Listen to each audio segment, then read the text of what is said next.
The Galactic Council chamber was cold and quiet. Dozens of alien leaders sat in their seats, eyes glowing, hands still. In the center of the round hall, a blue hologram of Earth spun slowly. Smoke rose from its surface. Fires burned across continents. Cities crumbled. The planet was dying.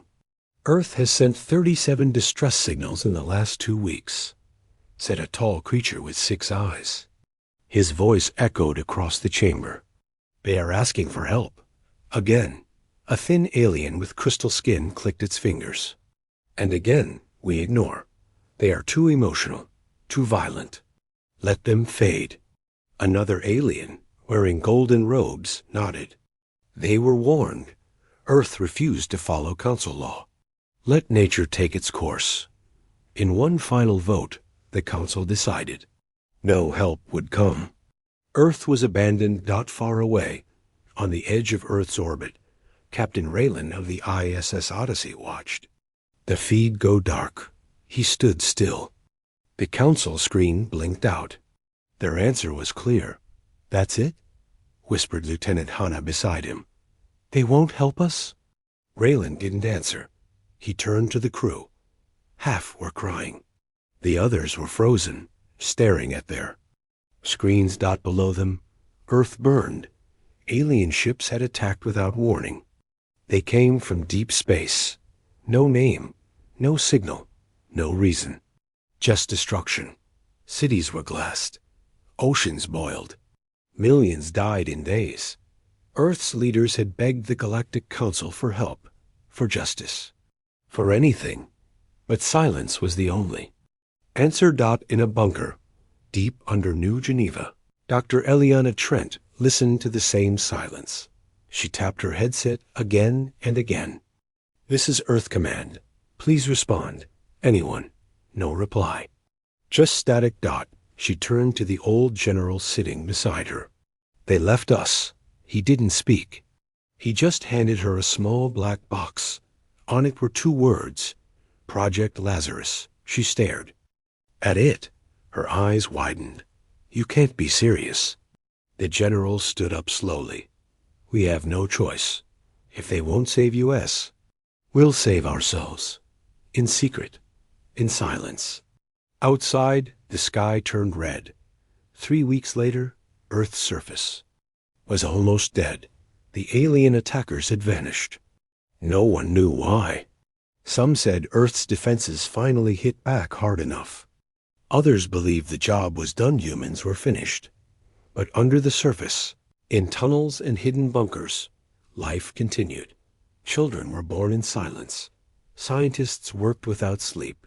Soldiers trained in shadows. Earth survivors became something else. They became Deathworlders.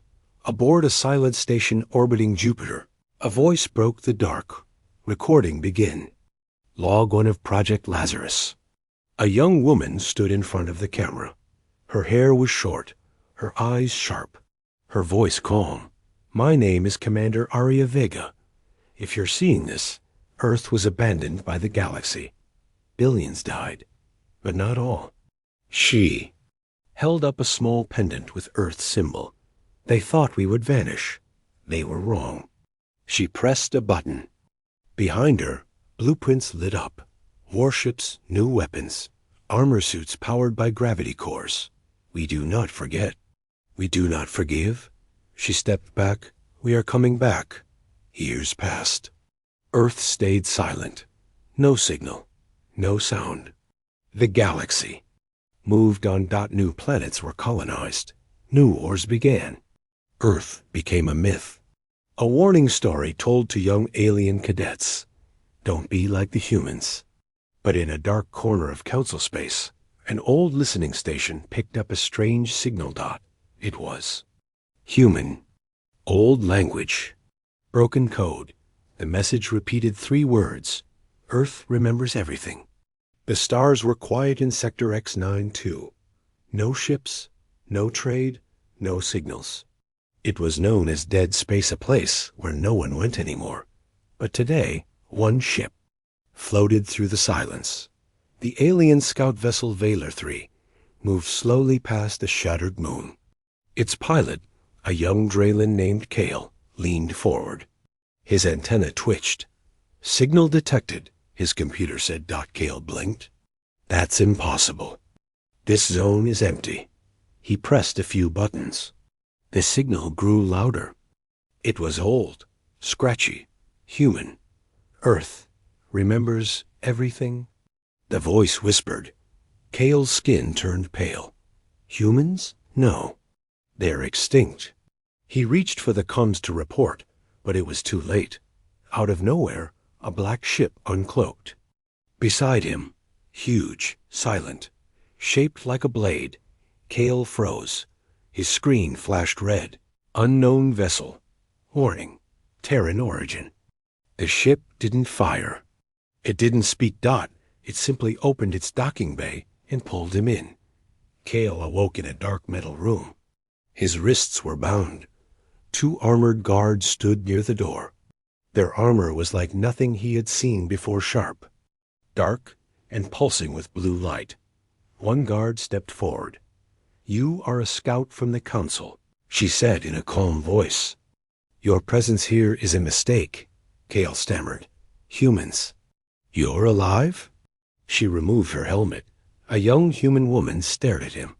Her eyes were cold, emotionless. "We were never dead," she said. "We just stopped talking." Kale shook his head. "Why show yourselves now?"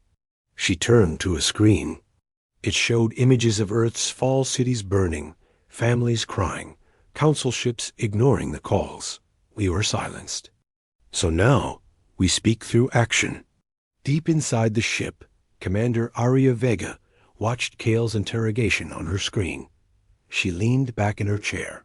Around her, the bridge was filled with silent crew, young, focused, trained in the dark. "This is the beginning," she said. "Should we let him go?"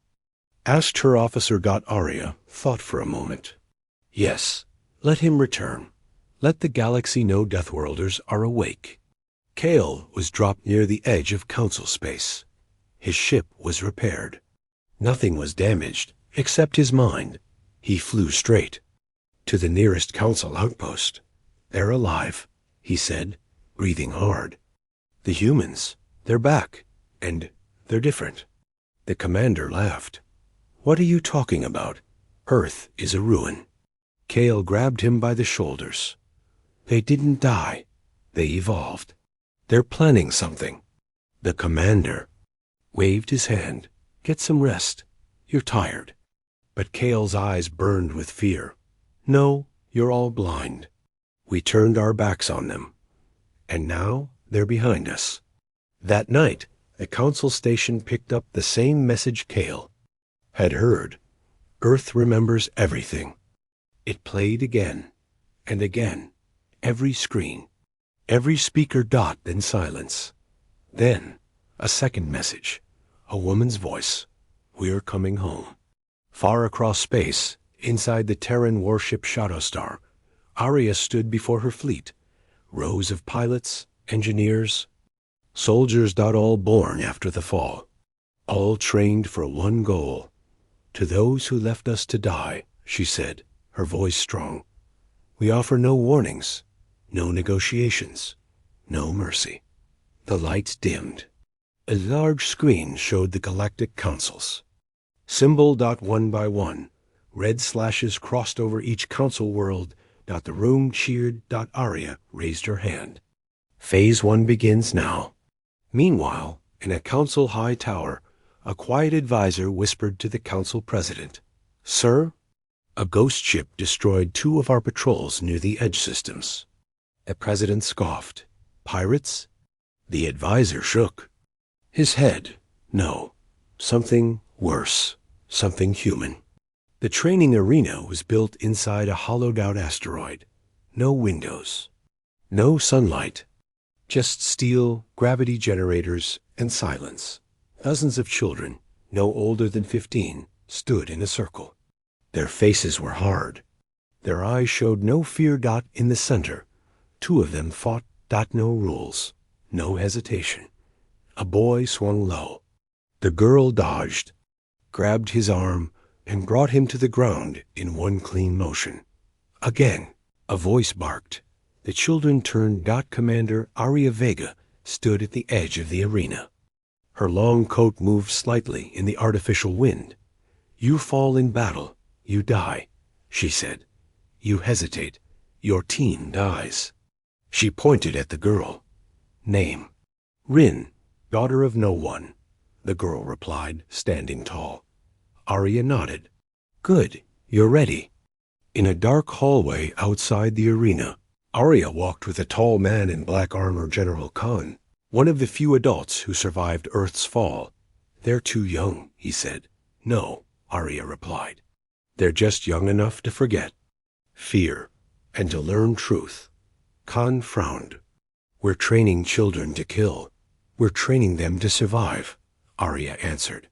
"The galaxy left us to die. These kids are our answer." Deep underground, behind layers of locked steel doors, a team of scientists worked in silence. Holograms lit the room blueprints for something massive. A ship, bigger than anything the galaxy had seen.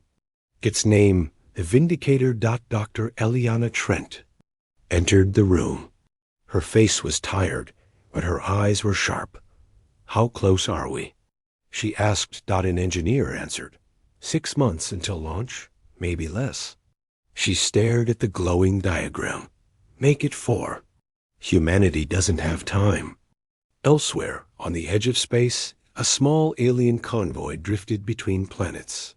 Peaceful merchants, families, civilians, but something moved behind them fast, silent. A Terran hunter ship appeared from nowhere and disabled the engines. The convoy sent out distress calls to the Council. No answer. A message played on every screen. "You forgot us." "We didn't forget you." Then the humans boarded, but instead of killing, they took supplies, data, and disappeared. The leader of the convoy stared at the broken screen, shaking. "They're not just angry," he said. "They're planning something." Back in the asteroid fortress, young Rin sat on her bunk, wiping blood from her lip. Her friend Jace handed her a cold pack. "You almost broke his arm," Jace said with a smile. "He hesitated," Rin replied. "He won't do it again." They sat quietly. "Do you think the stories are true?" Jace asked. "That the galaxy really left Earth to burn?" Rin didn't answer right away. Then she whispered, "My mother died, sending a signal that never got answered." She looked at her closed fist. "Now I fight so no child ever sends a signal again." On the council world of Veltron, the High Assembly met in panic. A human fleet was spotted near the Daraxi belt. "That's impossible. Earth is gone. They're wearing black flags with the Terran insignia. But they're stronger, faster, smarter." The room buzzed. One elder said quietly, "What if Earth never died? What if it just evolved?" No one answered. Back in the asteroid base, Arya stood before the new generation. Rows of young soldiers, silent, ready. "You were born after the fire," she said. "You carry the weight of those forgotten." She raised her arm. "Soon you will carry more." Behind her, a giant screen blinked on. Dozens of Terran ships lit up the stars, ready, waiting. The children watched in awe. Arya smiled slightly. Let the galaxy remember what it tried to erase. In the quiet of deep space, a cargo ship floated peacefully. It carried food, medicine, and building parts for a council colony. The crew joked and laughed, unaware of what was watching them from the shadows. Behind them, hidden in the black, a Terran stealth cruiser locked onto its target. "Ready EMP strike," said Commander Nyla, eyes cold as ice. "EMP charged." Her weapons officer replied, "Fire."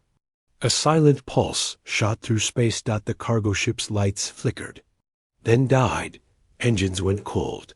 Communication stopped. The crew panicked, trapped in silence. The Terran ship moved in. On board the cargo vessel, the captain ran through the dark hallways. Emergency power?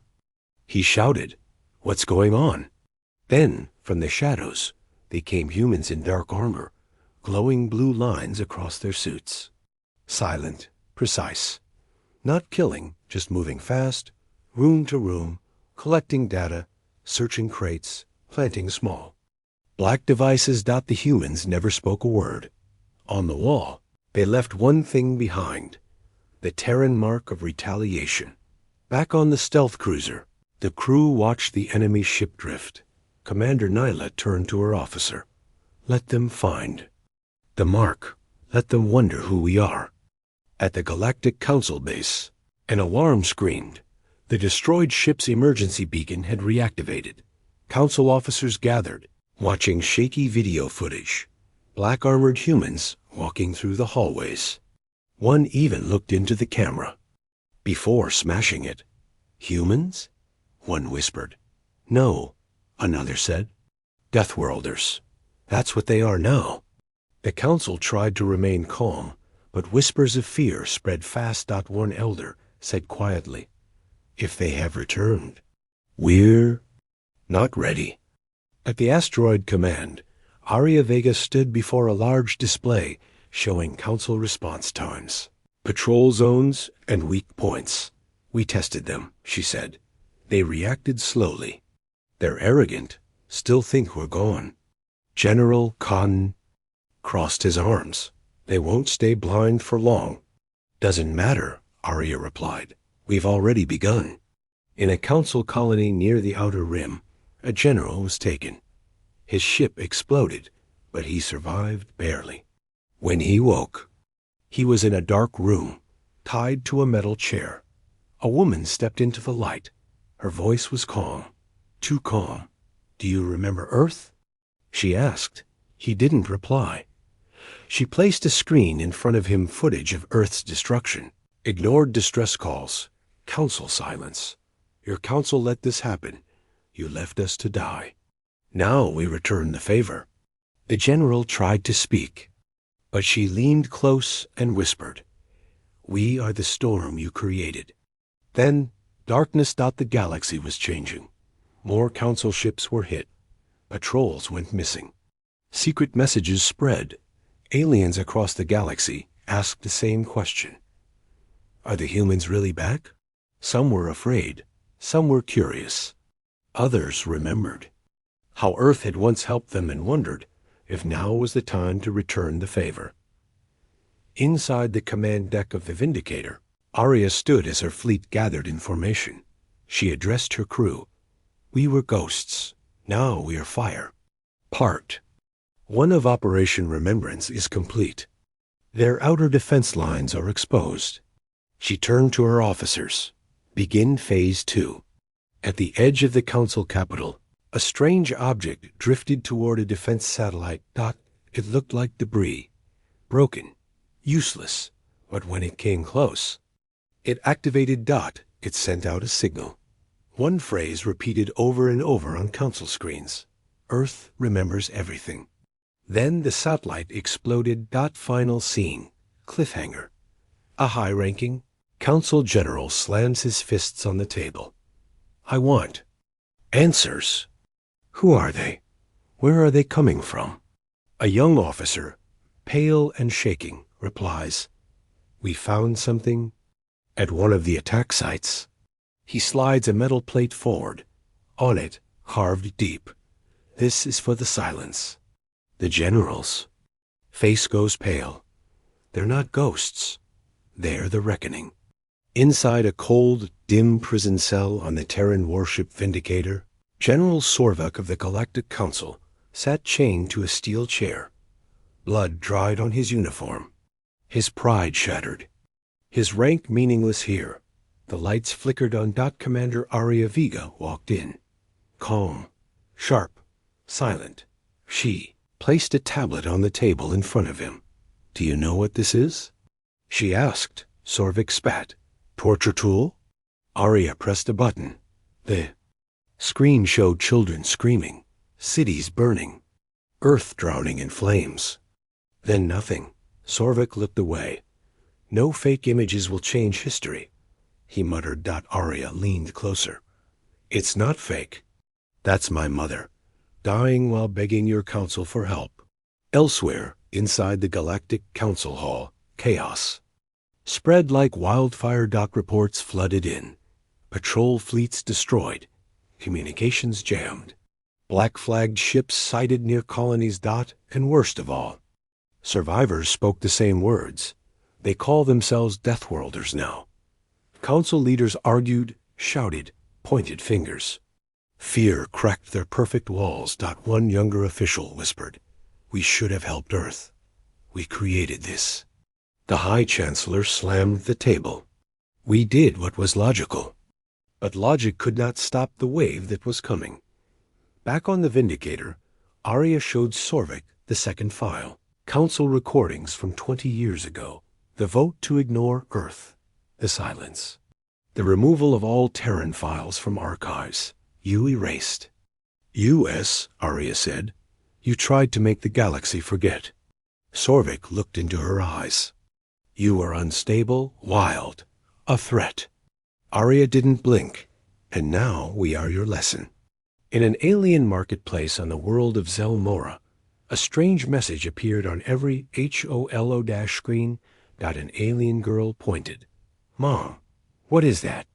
It was a recording of Earth's final distress signal. Uncut, raw, terrifying. "This is Earth Command. We are under attack. Civilians dying. Requesting immediate assistance from any galactic force." "We are." The screen went black, then replaced by a single sentence. "They heard us. They ignored us. Now we are here." Across council space, rebellion began to grow.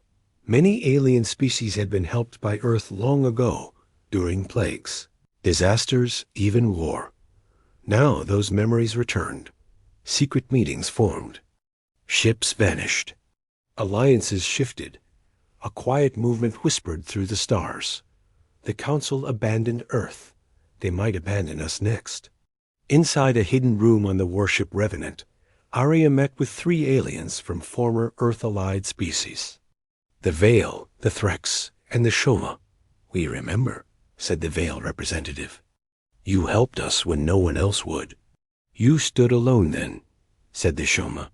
"You don't have to now." Arya nodded. "Good," she said, "because the real war hasn't even begun." Back in the prison cell, General Sorvik sat, silently staring at the screen, replaying Earth's destruction. He finally spoke. "We were wrong." Arya narrowed her eyes. "Too late." He looked up, guilt in his voice. "They'll try to stop you. They'll crush you with everything they have." She stood. "Let them try." Scene change. Council High Security HQ. The High Chancellor's face turned white as a private message appeared on his personal console. A live feed from deep space. A human ship, broadcasting directly to him. Arya Vega appeared on screen. She spoke calmly. "This is Commander Arya Vega of the Terran Deathworlder fleet. We remember your silence. We remember your vote. And now," she paused, "the galaxy will remember us." Cliffhanger ending. As the message ended, dozens of Terran stealth ships uncloaked above a Council-controlled planet. One sentence echoed on open frequencies. Phase 2 has begun. The skies above the Council world Veltron turned black. Not from clouds, not from nightfall, but from the sudden appearance of Terran warships, dozens of them, sleek and sharp like blades of vengeance. Panic exploded on the surface. Alarms screamed. Citizens ran. Council soldiers scrambled for weapons. From the flagship Vindicator, Commander Arya Vega watched silently. "Begin," she said. At her command, the Deathworlder fleet moved. Fighter squadrons dropped from the carriers like a rain of fire. Missiles struck with surgical precision only military targets, never civilians. Power grids shut down. Weapon systems failed. One by one, Council defense platforms exploded, leaving only smoke and silence behind. Inside Council Command, General. Kale of Veltrin screamed, "Activate orbital cannons." "Offline," his tech officer shouted. "They're jamming everything." Kale's face twisted with fear. They planned this. On the ground, Council soldiers aimed at the sky helpless. They had never fought Deathworlders. They had only heard stories. And now those stories walked among them black-armored humans, moving like shadows, disabling bases and capturing leaders. One soldier whispered, "They're not soldiers, they're ghosts." Back on the Vindicator, Arya stood before a massive holomap. Dozens of red dots marked successful strikes. Officer approached. "Veltrin is neutralized. No civilian deaths. Military outposts captured." Arya nodded. "Good. We fight with purpose, not cruelty." Another officer added, "We intercepted their emergency calls. They begged the Council for help." Arya's voice was ice. "Let them hear what we heard." Nothing. On a captured Council ship, a young alien commander begged a human officer for mercy. "We didn't vote against Earth. We weren't part of it." The human removed his helmet. It was a boy maybe 19, with scars across his face. "I was 6 when your silence killed my family," he said quietly. Then he walked away. In the Galactic Council chambers, chaos erupted. Emergency lights blinked red. Screens showed reports from across the galaxy. Veltrin fallen. 8 outposts disabled. No response from the Council fleets.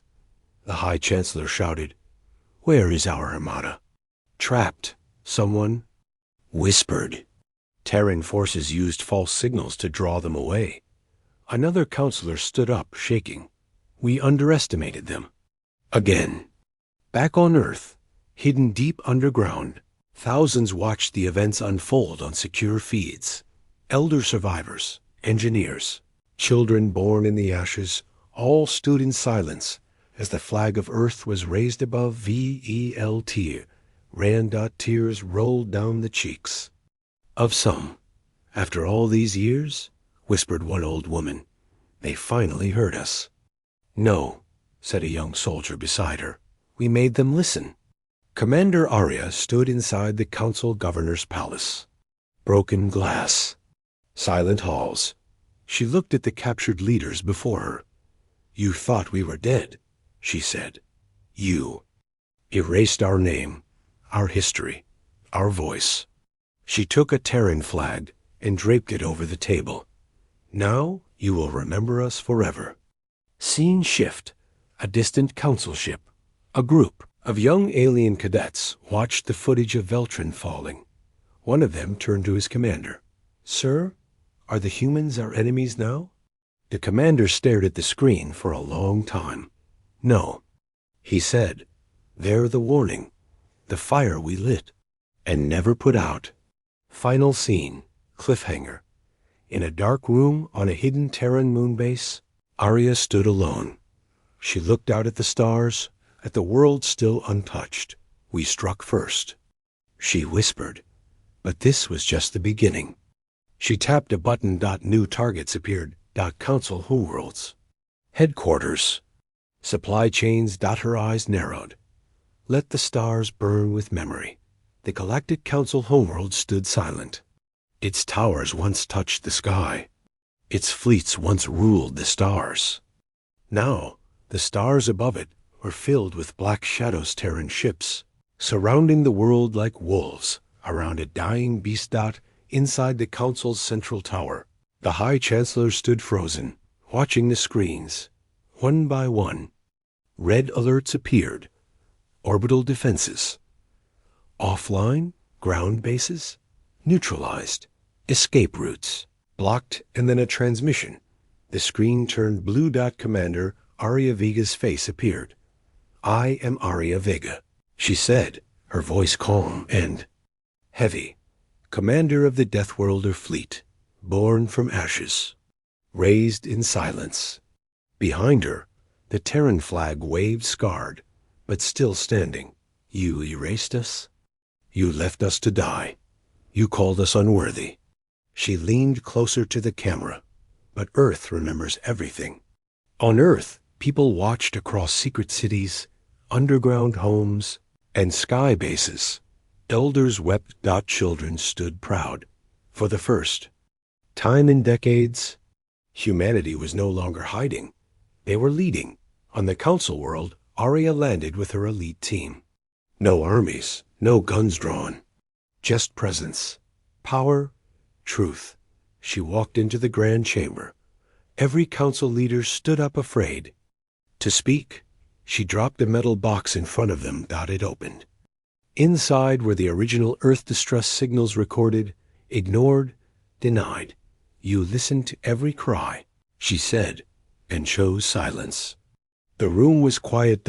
And one elder whispered, "What do you want?" Arya looked at him sharply. "We're not here to ask. We're here to rewrite everything." On every screen across the galaxy, a message played. Earth was betrayed. Earth survived. Earth now leads. The words echoed through colonies, space stations, warships, and broken outposts. Species that had feared humans now watched in awe. Some whispered, "Maybe they are the balance the galaxy needed." Others muttered, "Maybe they are the storm." Back on Earth, in a forest rebuilt over ruins, a small girl held her mother's hand. "Is it over?" she asked. Her mother knelt down and smiled softly. "No, my love. But we are no longer hunted. We are seen." In the sky, trails of Terran ships glowed like stars, returning home. In the old Galactic Council Hall, now under human control, Arya addressed a massive audience of species from every corner of space. "This is not revenge," she said. "This is remembrance. No more silence for the weak. No more forgotten planets. No more abandoned people." She raised a hand. "We are not just from Earth anymore. We are from everywhere silence tried to bury." Applause filled the chamber, even among former enemies. Final scene. Late at night, alone in her quarters, Arya looked at an old photo of her family, long gone, lost in the first wave of destruction. She pressed her forehead to the glass. "We made them remember you," she whispered. She stood, placed the photo in her locker, and faced the stars outside. "Now, we build something better." The end.